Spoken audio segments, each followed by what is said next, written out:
Christe აღდგა. Christe აღდგა. Christos воскресе. დღეს არის მესამე კვირა. აღდგომის შემდეგ და დღეს მოვიხსენებთ მენელსაცხებლე დედებს. და დღევანდელი დღე არის ერთგულების დღესასწაული. ოღონდ მარტო მენელსაცხებლე დედებს არ მოვიხსენებთ დღეს.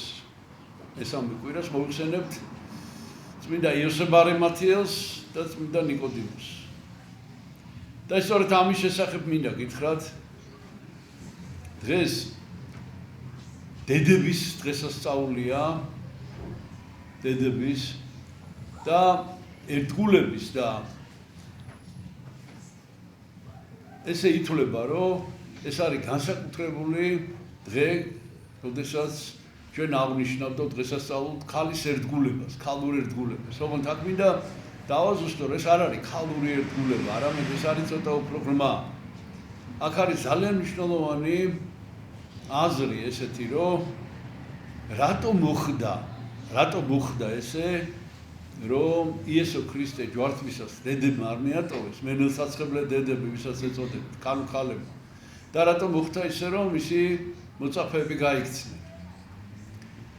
ძალიან რთული კითხვაა, მით უმეტეს, რომ ყველა არ გაქცეულდა იოანე ღვთისმეტყველი ბოლომდე ესწრებოდა ჯვართმას, იოსებ არემათიელი და ნიკოდიმოსი იქ იყვნენ და ძალიან მნიშვნელოვანი როლი შეასრულეს მათ იესო ქრისტეს ჯორიდან გარდამოხსნაში, საფლავში, დასვენებაში და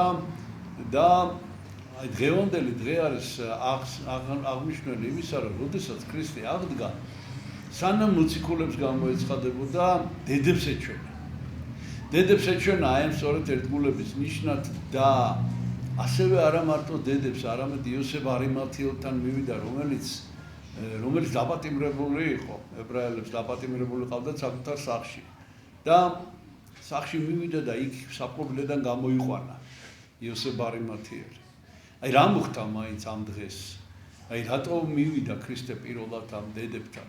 და რა მოხდა ეს მოციქულები, რატო არ იყვნენ ჯვართმისას?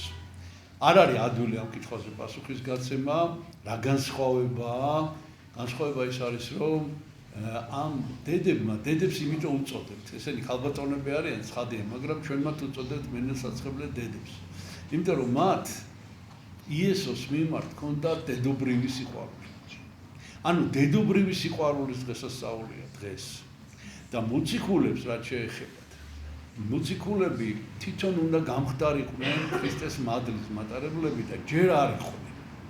ანუ ჯვარცმის და აღდგომის შემდეგ და განსაკუთრებით სულთმოყენობის შემდეგ, რაღაცნაირად რომ წარმოვიდგინოთ, აი ესეთი გამოცდა მოციქულებმა ბევრი ასეთი გამოცდა ჩააბარეს და ბევრჯერ არ მიატოვეს ქრისტე. ბევრჯერ კი არა, ალბათ თელი ცხოვრება ამით იყვნენ დაკავებული, რომ სულ ბოლომდე ქრისტეს ერთგულები იყვნენ, მემხედველობაში 12 მოციქული ყავს. რა თქმა უნდა, იუდას არ გულისხმობ, არამედ მე-12 მოციქულს მატათას. და მათ ეს ერთგულება გამოავლინეს, რა თქმა უნდა გამოიჩინეს ქრისტესადმი მათ ეს ერთგულება. მაგრამ ჯვარცმის დროს ისინი ჯერ კიდევ არ იყვნენ ბოლომდე არ ჰქონდათ გაცნობიერებული მათი მისია კაცობრიობის წინაშე. აი დედებს კი ჰქონდათ, იმიტომ რომ ესენი დედები იყვნენ და მაინც როგორც ჩანს ქალის ბუნებაში ეს დედობრივი ინსტინქტი არის ძალიან ძლიერი და დედა იყო იქ მისი. ყოვლადწმინდა ღვთისმშობელი, რომელმაც თავისი თვალით ნახა ეს ყველაფერი და შეიძლება ითქვას, რომ ალბათ ამ დედებმა იესო ქრისტე არ მიატოვეს, მაგრამ ღვთისმშობელი მარიამი არ მიატოვეს.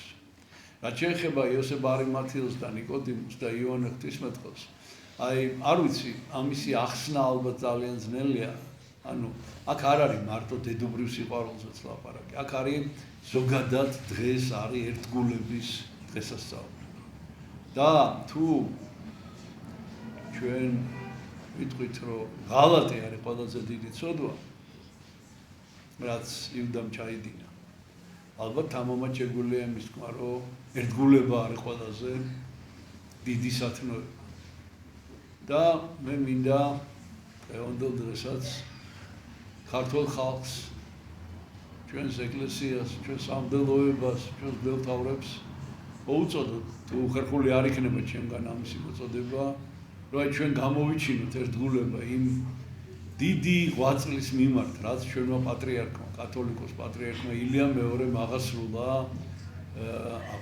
ჩვენს ქვეყანაში. წარმოუდგენელია, აი როგორც მოციქულებს უჭირდათ ჯერ კიდევ ქრისტეს ჯვარცმამდე ამის წარმოდგენა და აღდგომის მერეც, აი სულთმოფენობის შემდეგ კიდევ გავიდა დრო და თანდათანობით ისინი მიხვდნენ რა გააკეთა იესო ქრისტემ კაცობრიობისათვის. აი ჩვენც ახაც ესე ვართ დაახლოებით, ჩვენ თანდათანობით ნაბიჯ აღმოვაჩენთ რა გააკეთა ჩვენთვის ჩვენმა პატრიარქმა 50 წლის განმავლობაში. სრულიად უპრეცედენტო შემთხვევა არის კაცობრიობის ისტორიაში. არ ყოფილა ასეთი პატრიარქი, ნუ ახლა თუ ძველი ახლის პატრიარქებს არ ჩავთვლით, არ ყოფილა ასეთი პატრიარქი, რომელსაც ამდენი წელი, 50 წელი ემართოს ეკლესია და შეიძლება ითქვას ფერფლიდან აღადგინა ჩვენი ეკლესია. ფერფლიდან აღადგინა, ჩვენ შეგვქნა ყველანი ჩვენმა პატრიარქმა და ერთადერთი რაც ჩვენ შეგვიძლია მადლიერება როგორ გამოვხატოთ, ვიყოთ ერთგულები მისი დანაბარების, მისი ანდერძის, რაც არის ეს დღევანდელი საეკლესიო ცხოვრება, ეს არის მისი ანდერძი. რა ესე ვიცხოვროთ, როგორც მან მოგვიყვანა დღემდე. ესე წერია ფსალმებში. რაი მივაგო უფალსა ყოველი საветვის რომელი ესე მომაგომე. ანუ რითი გადაუხადო მადლობა უფალს ყველა იმ სიკეთისათვის, რომელიც ჩემს მიმართ აღასრულა და პასუხი ესეთია, საშრომელი ცხოვრებისაი მოვიღო და სახელსაუბრისას ვხადო. აი ეს იქნება ჩვენი მადლობა ჩვენი პატრიარქის მიმართ. ვერთმა დაგლოცოთ ქრისტე აღდგა. ქრისტე აღდგა. ქრისტოს ვასკრეს. ეს ჩვენთან სტუმრები არიან ჩამოსული, სწორედ ამ ჩვენს პატრიარქთან დაკავშირებით ესტონეთიდან მამა ვიტალი ბრძანდება ჩამოსული დეკანოზი თავის მრევლთან ერთად და მინდა გითხრათ, რომ თავცარი ამბავი მოხდა და მე მინდა ვთქო მამა ვიტალის, თვითონ რომ მოგზანდეს და მოგვიყვეს.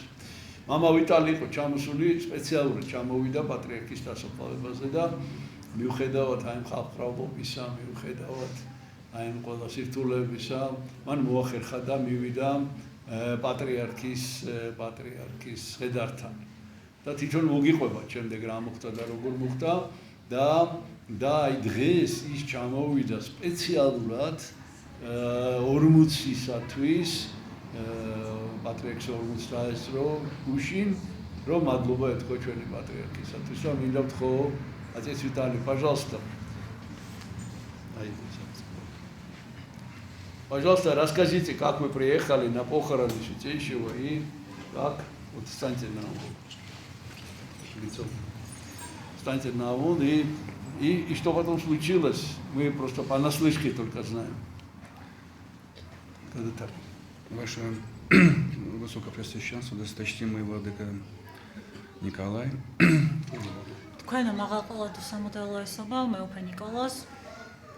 Досточтимый отец Александр, уважаемые отцы и братья, присутствующие, для нас велика милость пребывать в эти пасхальные дни здесь, на грузинской земле. Мама Александра, გომარენო ამ აღდგომის ამ დღეებში ღვთის დიდი მადლი არის საქართველოს მიწაზე. ჩვენია ყოფნით. Благодарим Бога, что по ходатайству Святейшего Патриарха Католикоса Ильи Господь сподобил нас быть и в дни перед его погребением, так вот и все 40 дней. უწმინდესმა დაუნეწეს ილია მეორის მოღვაწეობით მან გვაგვხადა ღირსი, რომ დავსწრებოდით როგორც მის დაკრძალვას, ასევე მის მე-40 დღის აღნიშვნას. Мы служили, летели бы панихиды, и было понятно, что с одной стороны мы молимся о покаянии этого человека, с другой стороны мы молимся, обращаемся к нему как к человеку, который находится на небе. ჩვენ მქონდა პატივი რომ გადაგვეხადა მისი პანაშვიდი და ჩვენთვის ცხადია რომ ერთი მხრივ ჩვენ ლოცულობთ მისი სულის ხონებისთვის, მაგრამ მეორე მხრივ ვიცით რომ ის სრულიად ცხადია რომ ის არის სასუფეველში და იქიდან лоцулობს ჩვენთვის. У нас в городе большой приход, и в Великом посту я остался без помощи священнослужителя.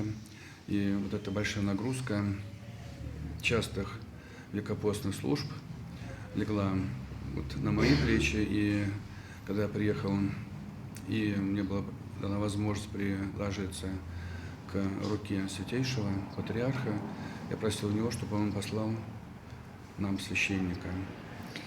ჩვენთან ქალაქში ძალიან დიდი მრევლია და დიდ მარხვაში მე დავრჩი მღვდელმსახურის გარეშე სრულიად მარტო ამ დიდ მსახურებებზე და ძალიან მიჭირდა და როდესაც მივედი პატრიარქთან დასაფლავების დროს მე მოსთხოვე რომ ჩვენთვის ხელზე ვემთხოვე და ვთხოვე რომ გამოეგზავნა მღვდელმსახური.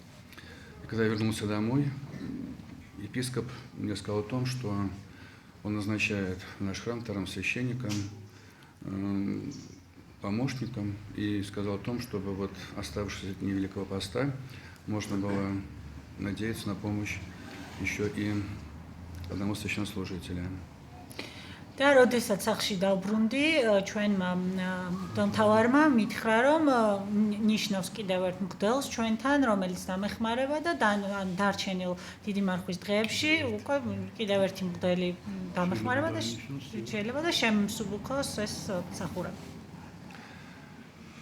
Но здесь еще нужно добавить, что когда я вылетел из Сталина и был уже в Риге, мне позвонили и сказали о том, что такие большие очереди, и вообще нет никакой надежды, что вы сможете войти в храм и увидеть патриарха. И когда мне сказали, что нужно обратиться к священноначалию нашей эстонской церкви, чтобы предоставили документы, что я представитель от эстонской православной церкви, я сказал о том, что, знаете, уже суббота, родительский день, и уже нет никакой возможности кого-то беспокоить. И если я смогу увидеть то количество людей, которые идут, и мне будет дана возможность быть вместе с этими людьми, мне это достаточно.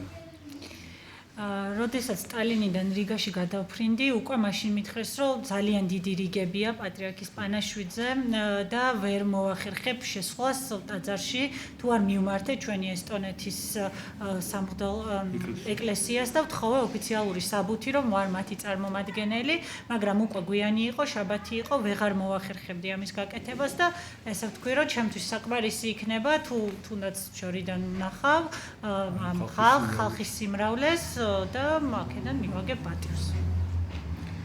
И удивительно было то, что как-то вот все эти полицейские заслоны, мы как-то их прошли, и я, когда вошел в храм и имел возможность приложиться к патриарху, подумал о том, что удивительно, что даже вот в эти моменты он как-то заботится не только о своей пастве, о своем народе, но и о тех людях, которые приехали из других стран.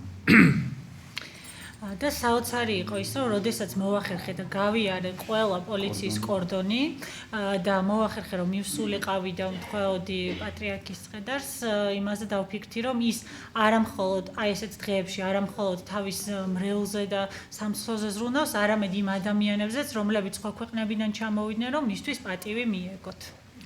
Мы имеем опыт, когда гостеприимство оказывается живым человеком. Но я впервые в жизни ощутил опыт,